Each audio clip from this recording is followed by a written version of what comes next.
સુવિધા નહીં, કોઈ ફેસિલિટી નહીં, કોઈ આર્મી નહીં, કોઈ પોલીસ નહીં. જયારે મોટા મોટા નેતા આવે, કોઈ વીઆઈપી માટે પાછળ કેટલી ગાડી, ઉપર હેલિકોપ્ટર શેનાથી હાલે છે? ટેક્સ પે કરે છે એના ઉપર નથી. વીઆઈપી માટે જે સર્વિસ છે એ આ લોકો માટે કેમ નથી? હું નીચે આર્મી કેમ્પમાં ચિલ્લાઈને કહેતી હતી કે ઉપર કેટલા લોકો જખમી છે, તમે લોકો જલ્દી કંઈક કરો. અમે ઉપરથી પડતા આખડતા નીચે ઉતરતી હજી ઉપર કોઈ ફેસિલિટી ગઈ નહોતી. ઉપર આટલું બધું થઈ ગયું હતું, નીચે આર્મીને ખબર કેમ ન પડી કે ઉપર આ થઈ ગયું છે? આતંકવાદી અમારી સામે આવીને ગોળી મારી જાય છે. હિન્દુ મુસલમાનને અલગ કરીને હિન્દુના બધા ભાઈઓને ગોળી મારી છે. તો આપણી આર્મી કરે છે શું? લાખોની સંખ્યામાં આર્મી હતી ત્યાં, અને જે ટુરિસ્ટ પ્લેસ છે ત્યાં કોઈ આર્મી મેન નહીં, કોઈ પોલીસમેન નહીં, કે કોઈ ફર્સ્ટ એડ કિટ નહીં, કાંઈ જ સુવિધા નહીં. એમાંથી એક આર્મી મેન એવું કહે છે કે તમે લોકો ઉપર ફરવા શું કામ જાઓ છો? હવે તમે મને એ વાતનો જવાબ દો.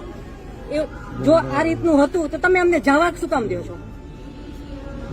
નહીં, હવે મારા ઘરનો સ્તંભ વયો ગયો છે. હવે તમે મને પાછો આપો, મને પાછો આપો. મારે બીજું કઈ ન જોઈએ. આજ પછી કોઈ દિવસ કોઈ વોટ જ નહીં કરતા. જો આપણી ગવર્મેન્ટને પોતાની જ સુવિધા રાખવી છે, તમારા પાછળ કેટલા વીઆઈપી હોય છે, કેટલી ગાડીઓ હોય છે, તમારો જીવ છે. આ ટેક્સ પે કરે છે એનો જીવ નથી. આ છોકરાઓનું શું? આનું ભવિષ્ય શું? આને ડોક્ટર બનાવી છે, આને એન્જિનિયર બનાવો છો, હું કઈ રીતે બનાવીશ? નહીં, મને ન્યાય જોઈએ. મારા છોકરાનું ફ્યુચર ખરાબ ન થવું જોઈએ. આટલા વર્ષની સર્વિસમાં એને ટેક્સ તમે કટ કરીને તમે સેલરી આપો છો ને, અને ઉપર જતા અમે કઈ પણ વસ્તુ ખરીદીએ છીએ, ક્યાંય જઈએ છીએ, ફરીથી ટેક્સ, ટોલ ટેક્સ, બધા ટેક્સ તમે અમારી પાસેથી લ્યો છો. તો મારા ઘરવાળાને જયારે જરૂર હતી ત્યારે કોઈ ફેસિલિટી નથી મળી. મને એનો ન્યાય જોઈએ.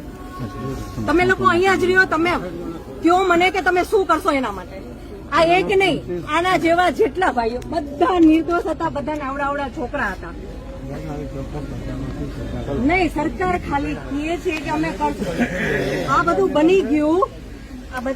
આ બધાને હોસ્પિટલ ખબર નહીં શું ફેસિલિટી મળી ન મળી.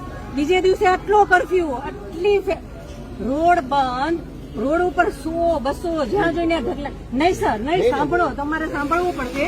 જયારે બધું પતી જાય પછી આપણી ગવર્મેન્ટ આવીને ફોટા પાડે છે કે અમે આર્મી ઓફિસર અહીંયા હતા, પોલીસ અહીંયા હતા, નેતા આવ્યા છે. પછી શું કામનું? અને